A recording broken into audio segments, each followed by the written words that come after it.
오늘 또 그대의 최고의 날입니다. 임은미 선교사 묵상입니다. 2021년 7월 5일 월요일 최고의 날 죽기로 작정된 자도 도우시는 주님. 시편 79편. 세상의 거의 모든 사람들은 무엇인가에 중독이 되어 있다고 한다. 그런데 중독이 꼭 나쁜 것만 중독이 아니라 좋은 것도 중독이 될 수 있지 않을까? 나 같은 경우에는 선한 행실이 중독 같기도 하다. 하루에 한 개라도 꼭 해야 기분이 좋아진다. 중독이 그런 거 아닌가? 꼭 해야 하고 하면 잠시는 기쁨을 갖게 되고. 어제는 내가 설교도 안 한 날이라 하루 스케줄에 시간이 좀 있었다. 집에 보니 감자가 많이 있어서리 감자 스프를 만들었다. 유튜브에 보니 어떻게 만들라고 잘 설명해 주기에 만들었는데 내가 만들고 내가 너무 맛있어 해도 되나? 다니엘 금식이지만 감자는 먹는다. 다니엘 금식은 무조건 고기만큼은 절대적으로 먹으면 안 된다. 케이크나 떡 또는 군것질 절대 하면 안 되고. 감자습 한가득 만들어서 모세 전도사님 가족에게 주었다. 킴은 하루 종일 교회 일했으니 저녁밥 간단하게 만들어주고, 한국에 갔다 온 지 좀 오래된 여자분들은 한국 화장품이 다들 떨어져 갈 터이니 이번에 한국에서 여분을 넉넉히 사온 화장품이 있고 선물 받은 것이 꽤 있다.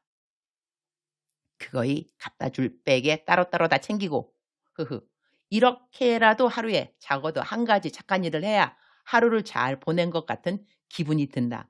하긴 누구에게는 당연한 일을 나는 착한 일이라고 여기는지도. 집에서 삼시삼끼밥 해주는 어머니들 정말 대단한 것 같다. 칭찬, 칭찬, 또 칭찬. 시편 79편. 오늘은 한 구절이 아니라 두 구절을 뽑았다. 11절. 갇힌 자의 탄식을 주의 앞에 이르게 하시며 죽이기로 정해진 자도 주의 크신 능력을 따라 보존하소서. 죽이기로 정해진 자도 주님이 보존해 주실 수 있다는 이 기도문은 지금 사방이 우겨쌈을 당하고 죽을 것 같은 그런 사람들에게 큰 위로가 되고 힘이 되리라고 생각되어진다.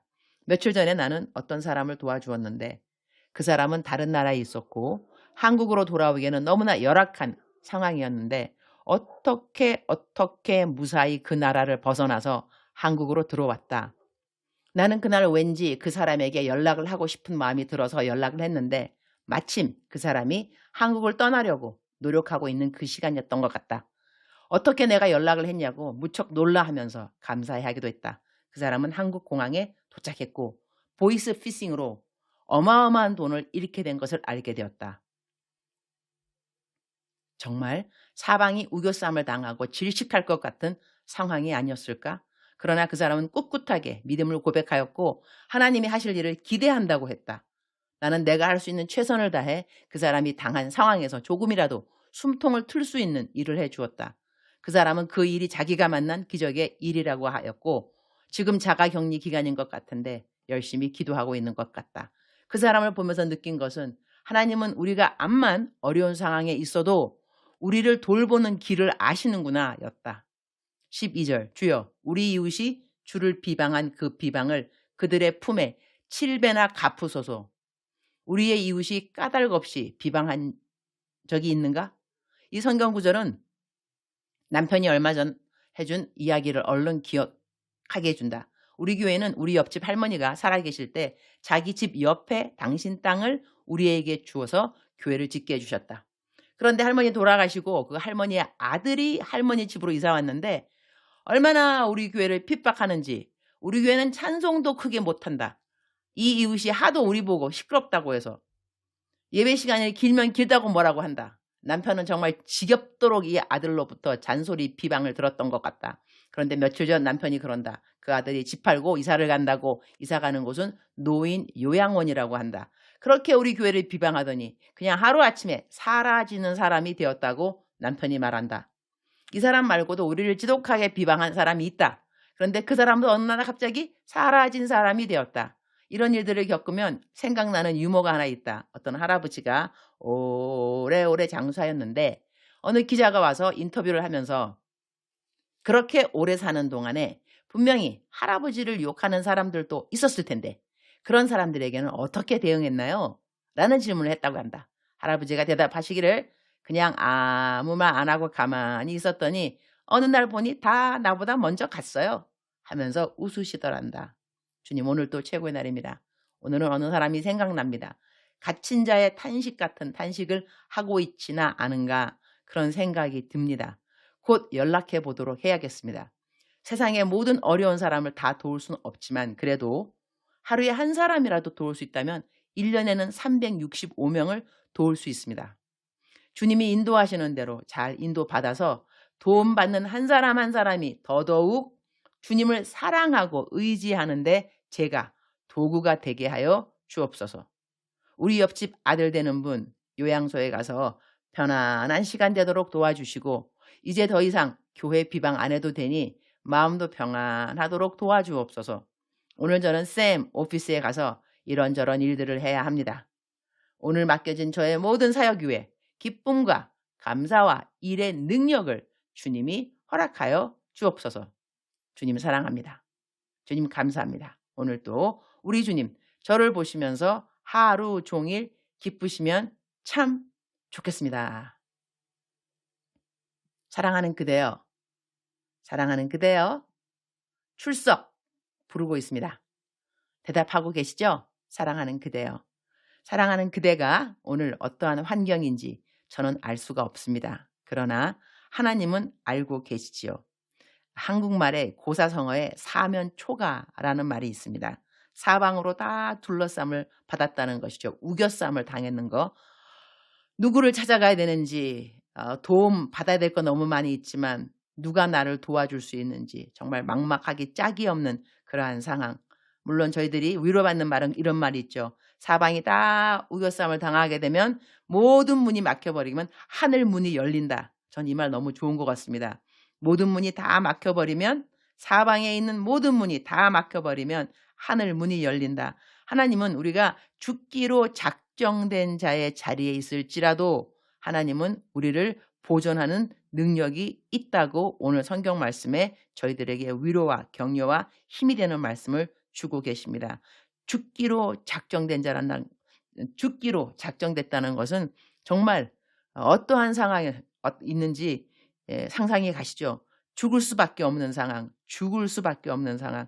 그렇게 악한 그러한 열악한 상황이라 할지라도 그러한 사람을 보존할 수 있는 능력이 누구에게 있다? 하나님께 있다는 것이죠. 사랑하는 그대여, 견디어내셔야 합니다. 버티셔야 합니다. 조금만 더, 조금만 더, 조금만 더. 오늘 제 그 묵상이 좀 짧기 때문에 설교를 좀 할 수 있죠. 미니 설교. 어느 사람이 그 아기를 이제 엄마가 아마 이모인가 봐요. 엄마가 일 가고 그런 다음에 아기를 집에서 봐주고 있는데 아기가 자꾸 보챈다는 거죠. 엄마 어딨냐? 엄마 어딨냐? 그러니까 이제 그 이모가 아기를 업고 나가면서 엄마 아직까지 안 오지만 엄마 금방 온다. 엄마 금방 온다. 그러면서 이 아기를 업고 이제 엄마 오는 그 기차역으로 가는데 이렇게 저희들이 엄마 온다. 엄마 온다. 예수님 오신다. 예수님 오신다. 하나님 오신다. 하나님 나를 도와주신다. 그러면서 누군가가 이렇게 탁탁 두드리면서 업은 아기한테 조금만 기다려. 조금만. 엄마 보러 가자. 엄마 오신다. 엄마 보러 가자. 이러면서 엄마를 맞이하러 가는 이모. 등에 아기가 엎여 있고 울고 있고. 참 이 세상에 울고 있는 사람이 정말 많습니다. 저는 그렇게까지 막 동정심이 많은 사람 같지는 사실 않습니다. 내 거 챙기기 바쁘고 그다음에 내 거 챙겨야 저는 남을 도와주지 내 거 안 챙겼는데만 남을 도와주고 그러지 않습니다. 내 거 다 있고 내게 있는 거 갖다가 남 주지 뭐 꼬다가 주는 일도 절대로 없고요. 그런데 제가 느낀 것은 뭐냐면 또 상담하면서 야 세상에 어려운 사람 정말 많구나입니다. 어려운 사람 정말 많구나. 우리가 하루에 한 명씩만 도와주어도 365명을 도와줄 수 있습니다. 한 명, 한 명. 그 한 사람. 그것이 재정이 되든지 따뜻한 말 한마디이든지 아니면 음식이든지 옷이든지 하여튼 우리가 그 누구를 도와줄 수 있다고 하는 것 하나님께서 우리를 도와줄 수 있는 자리에 좀 주었으면 좋겠습니다. 왜냐하면 너무나 많은 사람들이 힘드니까 힘든 사람의 자리보다는 도와주는 사람의 자리에 있어서 힘든 사람들에게 하나님께서 너를 도와주실 수 있어. 너가 죽기로 작정된 그 자리에 있을지라도 하나님은 너를 보존시킬 수 있다니까 이렇게 말해 줄 수 있는 사람이 우리들은 필요하다고 생각되어집니다. 사랑하는 그대여. 사랑하는 그대여 억만 번 더 들어도 기분이 좋은 말 또한 힘이 되는 말 사랑하는 그대여. 꽃을 건네주는 사람 손에는 꽃 향기가 남는다는 그러한 멋있는 말도 있습니다. 우리가 남들을 도와주다 보면 도와주면서 우리도 도움을 받게 됩니다. 내가 우울할 때 우울한 사람 도와주다 보면 내가 조금이라도 우울했다면 나의 우울함이 없어질 수도 있습니다. 사랑하는 그대여, 오늘 우리 좀 주위를 돌아보면서 질식할 것 같은 정말로 갇힌 자 같은 그러한 고통에 있는 자는 없는지 좀 돌아보고 어 하나님의 손을 건네는 그러한 우리가 되었으면 참 좋겠습니다. 사랑하는 그대여, 오늘 또 아자 힘내시고, 힘내시고, 힘내시고 기쁘고 감사하게 오늘 그대가 맡은 오늘의 일을 잘 감당하시기를 축복합니다. 사랑하는 그대여 사랑합니다. 사랑하는 그대여 축복합니다. 오늘 또 그대의 최고의 날입니다.